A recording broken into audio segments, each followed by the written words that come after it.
noite a todos. É um prazer estar aqui envolvida, né, nessa energia calorosa que a nossa casa oferece. E aí, antes de começar, na verdade, a gente vai lembrar do Bezerra de Menezes, né? E aí eu vou começar falando de uma oração que ele trouxe para a gente. Eu vou ler para vocês. E a gente vai refletir um pouquinho, porque tem muita coisa aqui, né, que a gente precisa aprender a fazer, não só a teoria, né, a prática também. Migalhas, amigo de Cristo, não ouvides nosso dever de cooperação com o Senhor.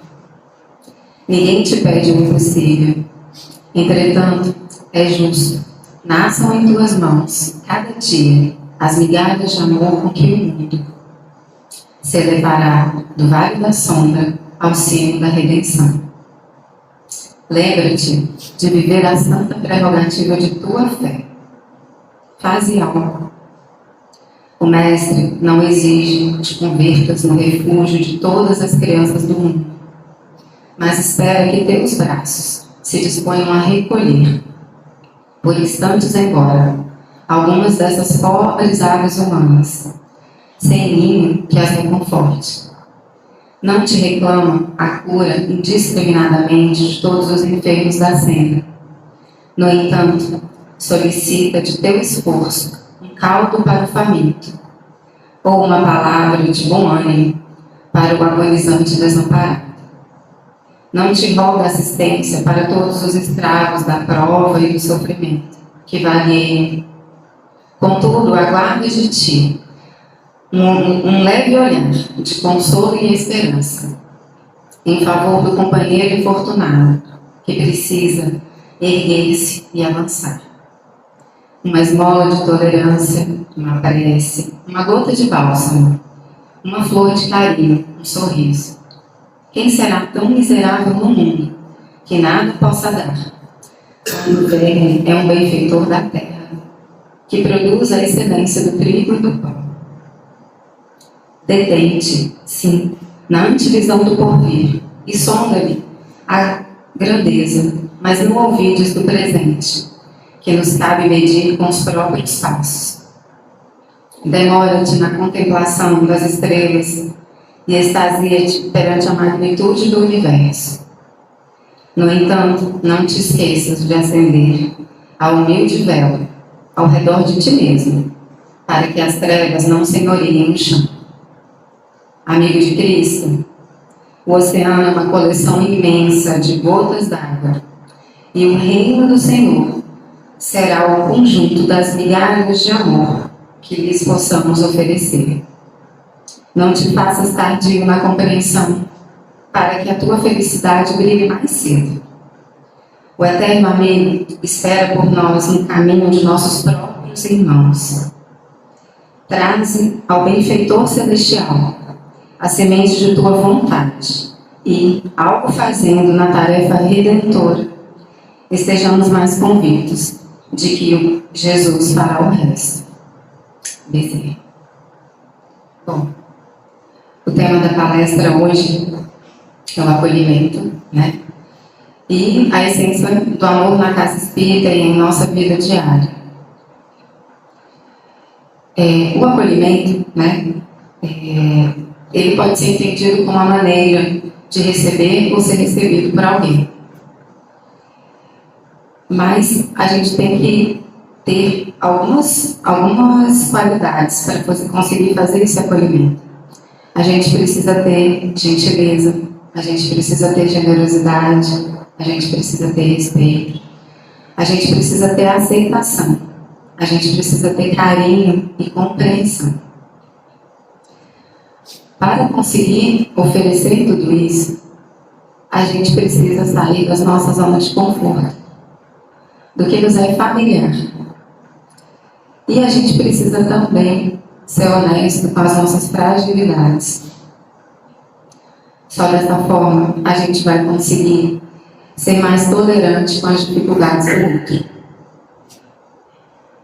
E aí, alguma das formas, né, alguma forma de acolher, às vezes por gestos simples, a gente pode estar fazendo no nosso dia a dia.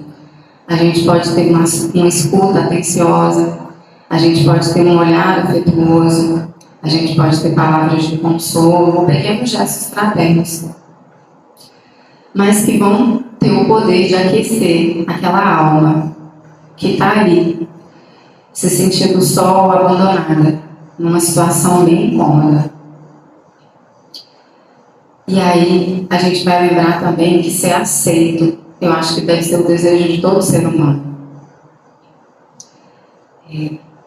A gente precisa lembrar também que quando a gente está em harmonia com a gente, nada vai nos abalar. A diferença do outro não vai nos abalar. A gente não vai julgar ele por essa diferença. Eu sei que na prática isso não é fácil. A gente já está sendo ensinado com as leis divinas de amar o próximo, de sermos todos irmãos, filhos do mesmo Pai, há alguns milênios. E a gente, com a nossa sabedoria hoje, a gente tem como colocar isso em prática. Isso independe da nossa forma física, do nosso grau evolutivo, da dimensão que a gente habita, da humanidade da qual a gente faz parte nesse momento. A gente sabe que no planeta Terra tem pelo menos 30 raças de espíritos rebeldes, com culturas diferentes, vindo de vários mundos da galáxia, exilados aqui. E a gente precisa aprender a viver em harmonia. E aí o ponto que eu quero tocar hoje é que o espírito não tem sexo. Então, essa terminologia que a gente usa aqui de homossexual, bissexual, heterossexual, na vida espiritual, isso não existe. Em vários outros órgãos, isso também não existe. O que existe é o amor, é o respeito. O que a gente condena é a promiscuidade. Não é como a pessoa se identifica, não é o gênero que ela se identifica. E aí, se é uma cultura que a gente formou, a gente pode mudar. A gente tem esse poder de modificar.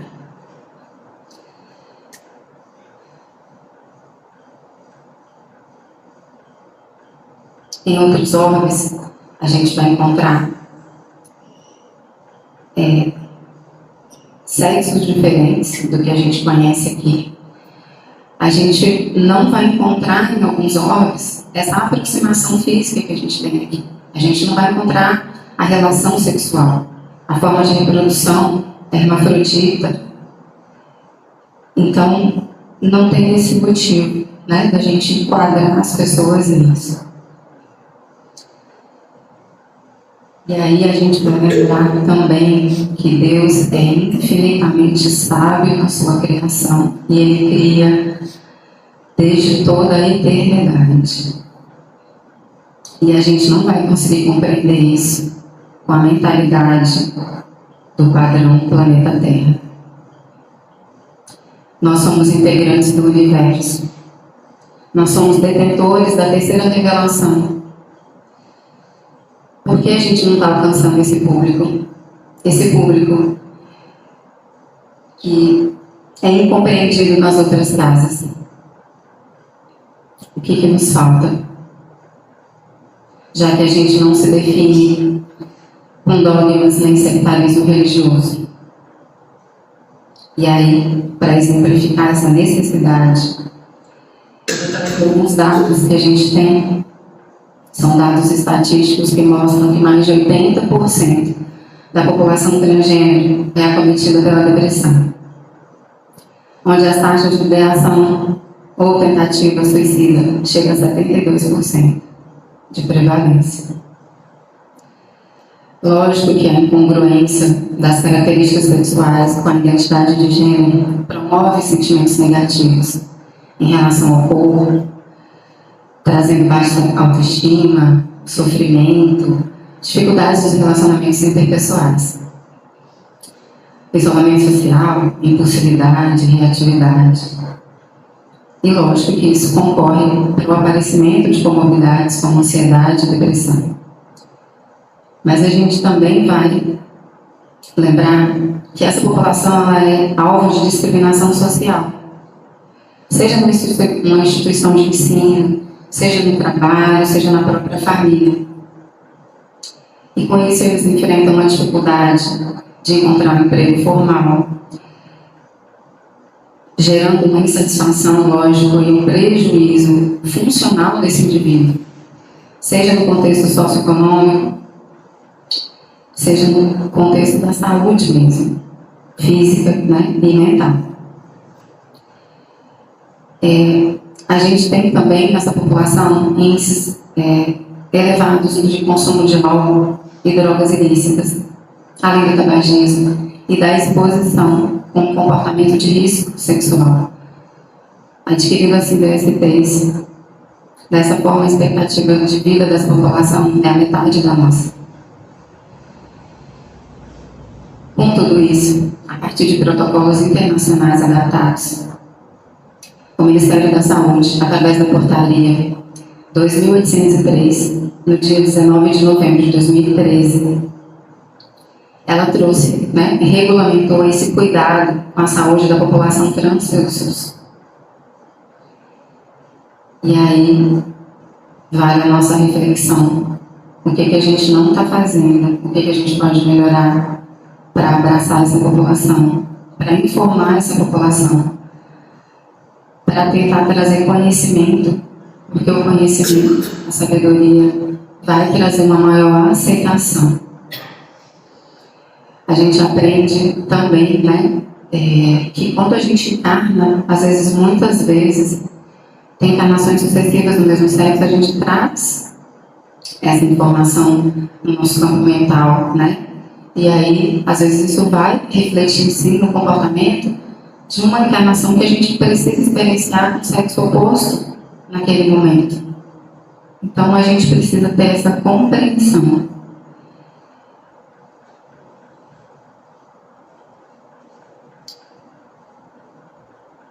E eu queria também lembrar-se de alguns casos que eu vivencio. Alguns relatos, né, que eu consigo colher dos meus pacientes, eles se sentem uma maldição na família. A família acha que fez alguma coisa de errado. E aí eles se sentem no erro dessa família e carregam isso. E aí eu não vim trazer a resposta, eu vim trazer a reflexão. Cabe a cada um de nós refletir sobre isso e saber o que a gente pode melhorar no nosso comportamento e no nosso acolhimento, seja aqui na casa espírita ou seja no nosso dia a dia. E aí, eu vou pedir a ajuda de Bezerra de novo. E ele trouxe para a gente uma orientação para uma casa espírita que, como nós, estava enfrentando alguma dificuldade. Então, eu acho que vai servir para todas as casas. Filhos, quando puderdes, semeai a felicidade para os vossos irmãos na terra. Quanto nos seja possível, sirvamos. Tempo é também depósito de Deus em nossas mãos. Aqui, na vida espiritual, não se vos perguntará quanto aos títulos que usastes, nessa ou naquela esfera de atividade humana.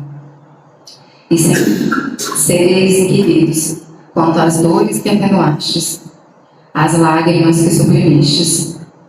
Amemos, tudo é bênção quando convertemos as lutas e os valores do mundo em bênçãos para a vida.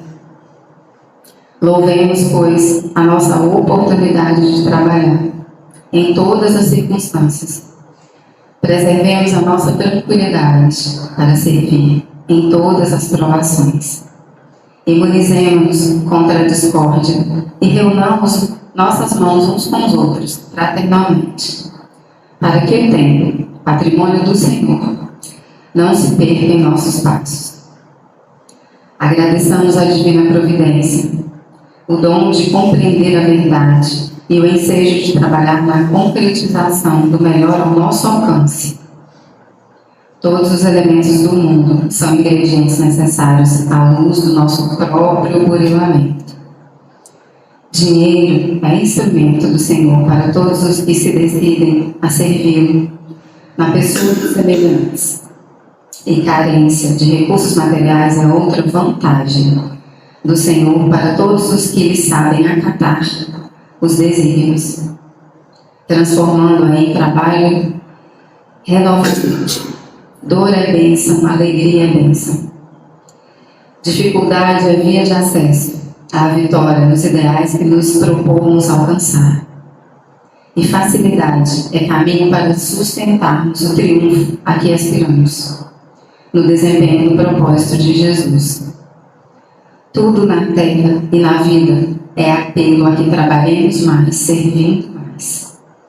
A face disso, que a compreensão real do Evangelho nos felicite, inspirando-nos a materializar com mais segurança as esperanças do Cristo a nosso respeito.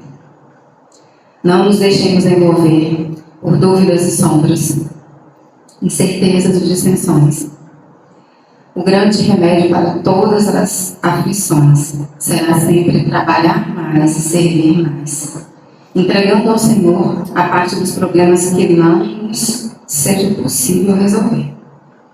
Unamos-nos, portanto, filhos queridos, e acalentando a alegria em nossos corações, sigamos ao encontro do futuro, na certeza de que Jesus nos sustentará hoje e sempre.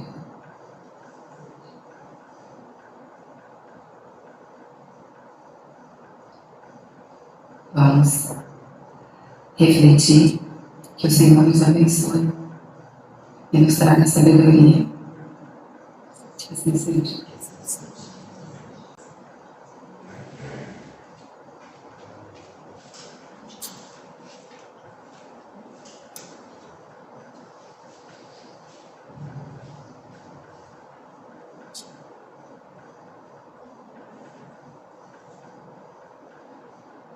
Que possamos agradecer à fonte criadora por tantas bênçãos, por tantas oportunidades, pelo nosso pão, pelo nosso teto, pela nossa saúde, pela nossa integridade. Que possamos ser intuídos pela espiritualidade maior nas nossas atitudes, tendo discernimento.